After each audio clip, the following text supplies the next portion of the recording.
Hello and welcome. I am so glad you are here with me today. If you are watching this, it is likely because you care deeply about your health. You have probably spent years, maybe even decades, trying to do the right thing for your heart. You've followed the rules. You've listened to the advice. You cut back on eggs because you were told they were bad. You switched to margarine because you were told butter was dangerous. You stayed away from red meat. Maybe you are even taking medication to lower your cholesterol right now. But perhaps, despite doing all of this, you still feel a sense of worry. I'm Dr. Sarah Mitchell. I've spent over 24 years in surgical practice. I've been inside operating rooms, looking at actual diseased arteries. I've seen plaque build up with my own eyes, not in textbooks, but in real human bodies. And I want to share something with you that I learned early in my career, something that might shock you, but hopefully will also give you a great sense of relief. I noticed that many patients who came to me with severely clogged arteries had what we would consider normal cholesterol levels. On the flip side, I saw many patients with high cholesterol who had perfectly clean, healthy arteries. That didn't make sense based on what I had been taught in medical school. If cholesterol was the main villain, why were people with low cholesterol getting sick? And why were people with high cholesterol sometimes fine? The answer is that for a long time, the conventional advice has been missing the most critical piece of the puzzle. The real problem is not just cholesterol floating around in your bloodstream. The real problem is inflammation and damage happening inside the artery wall itself. In this video, I am going to explain exactly how this works. I'm going to skip the complicated medical jargon and explain it in plain, easy to understand English. And most importantly, I am going to teach you a way of eating that heals your arteries. Before we start, I'd love to know, where are you watching from today? Just drop your state or city in the comments below. It helps us feel like one community here, learning together and supporting one another. And if you have any natural health tips of your own, feel free to share those too. Someone else might really benefit from hearing what's worked for you. Part 1. The real problem. It's not just grease. To understand how to fix your heart, we first have to unlearn a common myth. We need to understand how your arteries actually work. For years, we have been told to think of our arteries like plumbing pipes in a kitchen sink. The story went like this. If you eat fat, it's like pouring hot bacon grease down the drain. Eventually, that grease cools down, hardens, and clogs the pipe. It's a simple story. It's easy to visualize. But here's the problem. It is biologically wrong. Your arteries are not metal pipes, and cholesterol is not bacon grease. Your body is alive, and it is much more complex than a kitchen sink. I want you to imagine a garden hose instead. Specifically, I want you to imagine the inside lining of that hose. Your arteries have a thin inner lining called the endothelium. When you are young and healthy, this lining is incredibly smooth. It is slick. Think of it like a brand new non-stick frying pan or a sheet of ice. It is slippery. When your blood flows over this lining, it glides perfectly. Even if you have cholesterol in your blood, it just slides right past because the wall is so slippery. There is nowhere for it to stick. However, over time, things can damage that lining. Imagine if you took a piece of rough sandpaper and scrubbed the inside of that nonstick pan. You would create scratches, rough spots, and tiny cracks. In your body, those scratches are caused by inflammation. Now, you might be asking, Dr. Foster, what causes the scratches? Well, it's things like high blood sugar, smoking, high blood pressure, chronic stress, and processed inflammatory foods. When the lining of your artery gets scratched and inflamed, your body goes into panic mode. It wants to fix the damage. It is like when you scrape your knee. Your body rushes to form a scab to protect it. Inside your artery, your body takes cholesterol and calcium and patches over the scratch. It is trying to smooth out the wall. This patch is what we call plaque. So, do you see what happened there? The cholesterol wasn't the attacker. The cholesterol was the bandage. The real problem was the scratch, the inflammation that happened first. If you have smooth, healthy artery walls, the cholesterol has nowhere to stick. It just keeps flowing. This is why just lowering your cholesterol numbers doesn't always prevent heart attacks. You can lower the amount of bandages in your blood, but if your arteries are still inflamed, if they are still getting scratched up by high blood sugar or stress, your body will still try to form plaque. It will use whatever it can find to patch the wall. So, our goal today is not just to talk about lowering numbers on a lab test. Our goal is to stop the scratching. We want to heal the lining of the arteries so they become smooth and slippery again. This is empowering because it means you don't have to be afraid of every bite of food. You just have to change the environment inside your arteries. And we do that by changing the signals we send our body through food. Part 2. The solution, the meal pattern. Now that we know the enemy is inflammation, how do we fight it? I am going to teach you about a specific type of meal. This isn't about buying expensive supplements or hunting for strange ingredients you can't find at your local grocery store. This is about combining normal, everyday foods in a specific way that signals your body to heal. We are going to focus on 5 key components. When you put these 5 things together on a plate, a biological synergy happens. You reduce inflammation, you stabilize your blood sugar, and you help that inner lining of your arteries repair itself. Let's walk through them one by one. Component number 1, omega-3 rich fats. I like to call this the oil change. For 40 years, we were told that fat clogs arteries. We were told to eat low-fat cookies, low-fat cheese, low-fat everything. But what replaced the fat? Sugar and chemicals. And heart disease rates didn't go down, they went up. Biology is clear, not all fats are the same. Certain fats, specifically omega-3 fatty acids, act like medicine for your arteries. They are natural anti-inflammatories. They help make your blood less sticky, meaning it is less likely to form the dangerous clots that cause strokes. They also help the artery wall stay flexible. Think of omega-3s as high-quality oil for your car's engine. If you put sludge in your engine, it seizes up. If you put in high-quality oil, everything runs smoothly and prevents overheating. Omega-3s prevent the overheating of inflammation. So where do you find them? The best source is fatty fish. Salmon is the king here, but also mackerel, sardines, and herring. Now, I know what some of you are thinking. Dr. Foster, fresh salmon is expensive, or I don't like cooking fish. That is okay. Canned salmon and canned sardines are wonderful, affordable options. They are just as good for your heart. If you don't eat fish, you can get omega-3s from plants. Walnuts are fantastic. Chia seeds and flax seeds are also great. And of course, extra virgin olive oil. I want you to think of extra virgin olive oil not just as a food, but as a nectar for your arteries. It contains compounds that directly heal that inner lining we talked about. Component number 2, fiber-rich vegetables. I call this the internal broom. We all know fiber is good for digestion. As we get older, keeping things moving becomes more important. But did you know fiber is also a cholesterol manager? There is a specific type of fiber called soluble fiber.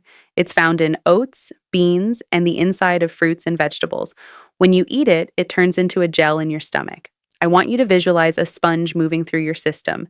This gel acts like that sponge. It soaks up excess cholesterol and waste products in your gut and carries them out of your body before they can get into your bloodstream. It literally binds to the bad stuff and removes it. But even more importantly, fiber feeds the good bacteria in your gut. Science is showing us that the bacteria in your stomach communicate with your heart. When those good bacteria are happy and well fed, they release chemicals that travel to your heart and lower inflammation. So, what should be on your plate? Leafy greens like spinach, kale, and collard greens, cruciferous vegetables like broccoli, cauliflower, Brussels sprouts, and cabbage, and legumes, beans, lentils, and chickpeas. Here is a practical tip for you. I know that raw vegetables can be hard to digest for some seniors. You do not have to eat raw salads to be healthy. Lightly steaming your broccoli or roasting your carrots is perfectly fine. Making a soup with spinach and beans is excellent. In fact, when you cook vegetables in a soup, the minerals go into the broth so you don't lose them. Component number 3, polyphenols and antioxidants. I call these the rust removers. This is the component most people miss. Have you ever seen an apple turn brown after you slice it and leave it on the counter? That is called oxidation. It is basically rusting. The air is reacting with the apple. Believe it or not, the same thing happens inside your body. Your cholesterol can rust. We call this oxidized LDL. Regular cholesterol is soft and fluffy. It actually isn't that dangerous, but oxidized or rusted cholesterol is hard, dense, and damaging. It is the oxidized cholesterol that burrows into your artery walls and creates plaque. So, how do we stop the rust? We eat antioxidants. Antioxidants are found in plants, specifically in the colors. The deep reds, purples, greens, and oranges of vegetables and fruits are actually the medicines that stop rust. We call these compounds polyphenols. The rule is simple. The more color on your plate, the more protection you have. Where do you find them? Berries are the best. Blueberries, strawberries, raspberries, blackberries. Colorful veggies like red cabbage, beets, red peppers, and carrots. Spices, turmeric, ginger, cinnamon, and garlic are loaded with these protectors. And drinks like green tea, coffee, in moderation. And even dark chocolate if it has a high cocoa content. So, look at your dinner plate tonight. If it looks brown and white, like meat and potatoes, it is missing these protectors. It needs a splash of color. Add a scoop of red cabbage. Throw some berries onto your oatmeal. That color is your shield. Component number 4, quality protein. I call this the building blocks. As we age, we naturally lose muscle mass. It's a condition called sarcopenia. To keep our strength up, to keep our balance, and to keep our metabolism working, we need protein. But for your arteries, the source of the protein matters enormously. We want protein that comes packaged with nutrients, not protein that comes packaged with inflammation. A heavily processed hot dog or bologna or a very fatty corn-fed ribeye steak. These can increase inflammation. They are hard for the body to process cleanly. Instead, we want clean protein. Fish is the best because you get the protein plus the omega-3s. Two birds with one stone. Eggs are wonderful, especially if you can get them from pasture-raised chickens. They are a perfect little capsule of nutrition. Poultry like chicken and turkey is great. Baked, roasted, or grilled, not deep fried. And plant proteins like lentils, beans, and tofu are excellent because they come with fiber. You don't need a huge amount. A piece of fish the size of a deck of cards or the size of the palm of your hand is usually a perfect serving size for a meal. Component number 5, controlling the glycemic load. I call this the slow burn. This is perhaps the most important change you can make. You need to control your blood sugar. When you eat pure sugar or white flour, like white bread, white rice, or regular pasta, your blood sugar spikes up very high, very fast. I want you to imagine a fireplace. If you throw a pile of dry leaves and gasoline on a fire, what happens? Whoosh! You get a massive explosion of flame, lots of heat, and then it burns out quickly. That explosion is what happens in your blood vessels when you eat sugar. It scratches that delicate endothelial lining we talked about. It causes damage. We don't want an explosion. We want a slow, steady fire that burns for hours. We want a nice, solid oak log on the fire. To do this, we choose carbohydrates that digest slowly. We swap the fast-burning carbs for slow-burning carbs. So instead of instant oatmeal, which turns to sugar instantly, try steel-cut or old-fashioned rolled oats. Instead of white rice, try quinoa or brown rice. Instead of white potatoes, try sweet potatoes. Instead of soft white bread, try a dense 100% whole grain bread or a traditional sourdough. These foods release their energy slowly. They don't spike your blood sugar. They keep your arteries safe from that sugar explosion. Part 3, the dangerous combination. Now, I need to give you a warning. There is one specific mistake that almost everyone makes. It is a food pairing that cancels out all your hard work. If there is one thing you remember from this video, let it be this. The dangerous combination is eating healthy fats combined with refined sugars or starches. Let me explain. Imagine you are sitting down to a beautiful piece of salmon. That salmon is full of healthy omega-3 fats. It wants to heal you. But on the same plate, you have a large pile of white pasta with a sugary tomato sauce and maybe a piece of white garlic bread. Here's what happens inside your body when you eat that meal. First, the white flour and sugar cause a massive spike in a hormone called insulin. Insulin is a storage hormone. Its job is to store energy. When insulin spikes high, it screams at your body, "Stop burning fat, store everything." So, those beautiful healthy fats from the salmon? Your body can't use them to heal. The insulin forces your body to pack them away into your fat cells. Even worse, this combination creates a storm of oxidation, that rust we talked about. It is like trying to put out a fire with the salmon, while someone else is pouring gasoline on it with the pasta. The rule is simple. If you are having a meal high in healthy fats, keep the carbohydrates slow and high in fiber. Do not pair high fat with high sugar. If you have the salmon, pair it with broccoli and maybe some quinoa. Do not pair the salmon with a sugary glaze and white rice.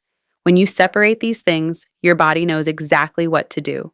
It can use the fat for healing and the fiber for energy. No mixed signals. Part 4, practical examples. I know that talking about components and science is one thing, but standing in your kitchen at 6 p.m. trying to figure out what to cook is another. So let's look at what real, delicious meals look like using this system. I want you to see that this isn't about deprivation, it's about abundance. Let's imagine meal number 1, the salmon plate. Picture a nice fillet of salmon. You bake it in the oven with some lemon slices and fresh dill. It smells fresh and bright. Next to it, you have roasted Brussels sprouts and carrots. You toss them in olive oil and let them get a little crispy in the oven. That gives you your fiber and your antioxidants. And for your starch, you have a small scoop of wild rice or quinoa. When you eat this, you feel satisfied. You aren't hungry an hour later, and your arteries are getting a bath in omega-3s. How about meal number 2, the easy lunch? Maybe you don't want to cook, that's fine. Open a tin of sardines or tuna, put it on top of a big bed of greens, spinach, arugula, whatever you like. Slice up some cucumbers and cherry tomatoes for that rust removal power. Throw on a handful of walnuts for crunch, and here's the secret. Dress it with extra virgin olive oil and balsamic vinegar. Why vinegar? Because vinegar naturally lowers your blood sugar response. It's a kitchen miracle. This lunch takes 5 minutes to make, and it protects your heart for hours. And finally, meal number 3, the comfort soup.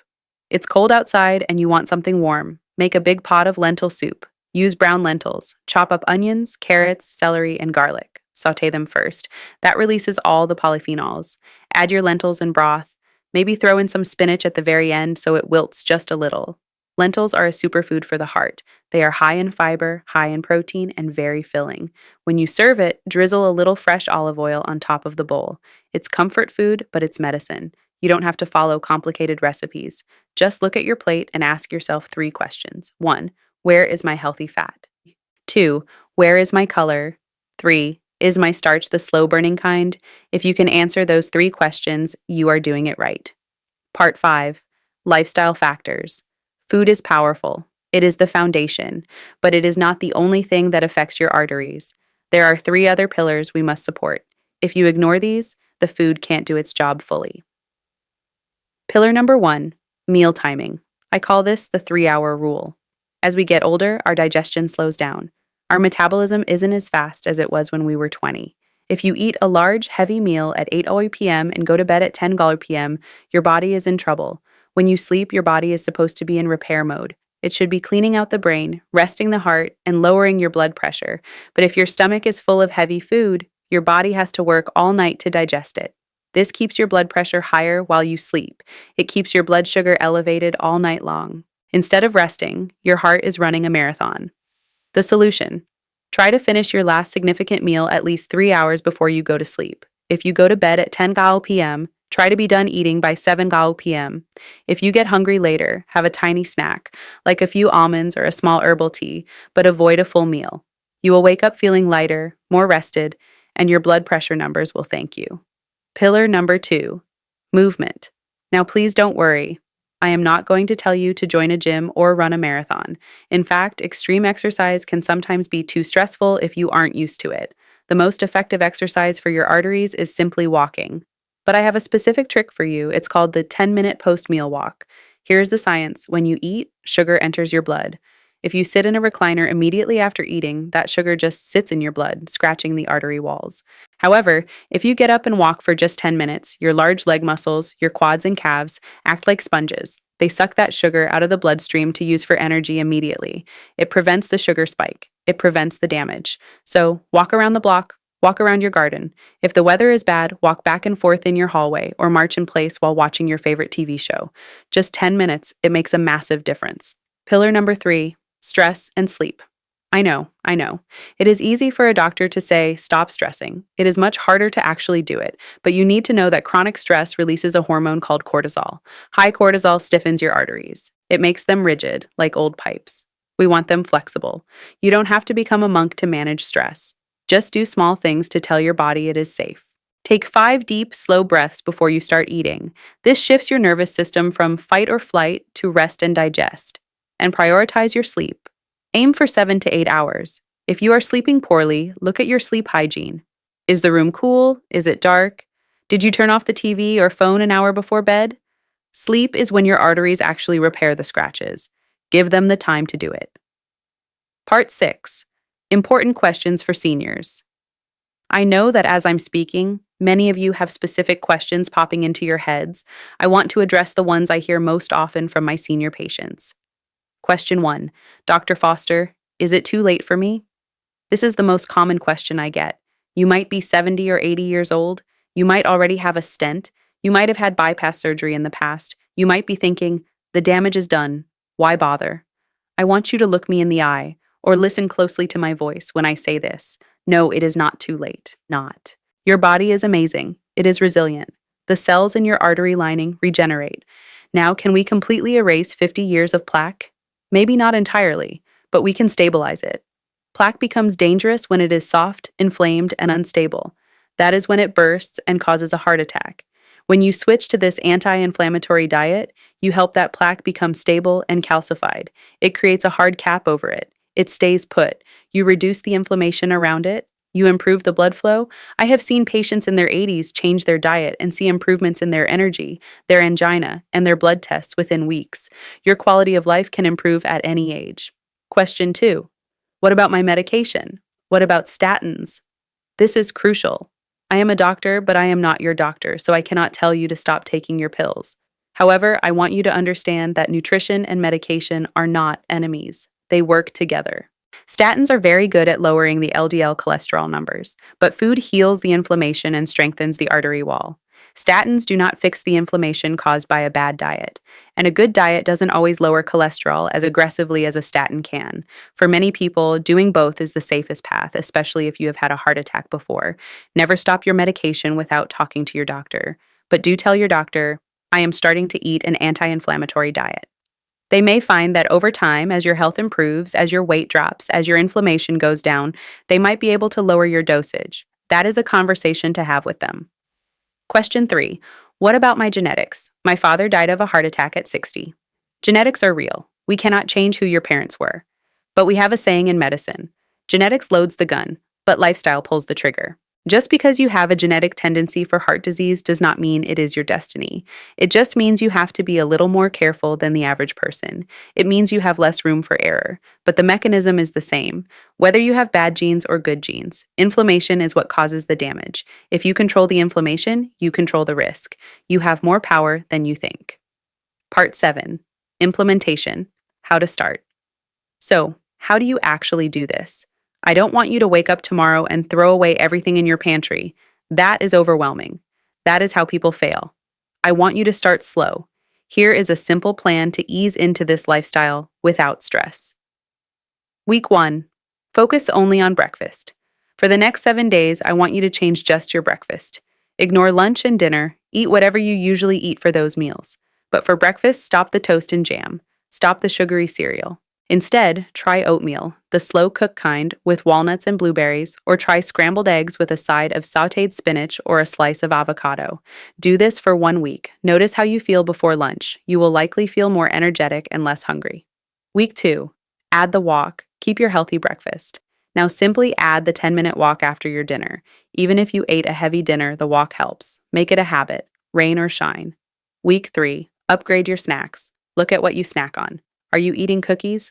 Crackers? Replace them with a handful of almonds, a piece of fruit, or some carrots with hummus. Clear the junk out of the house so you aren't tempted. Week 4. Tackle dinner. Now you are ready for the big one. Try to have fish twice this week.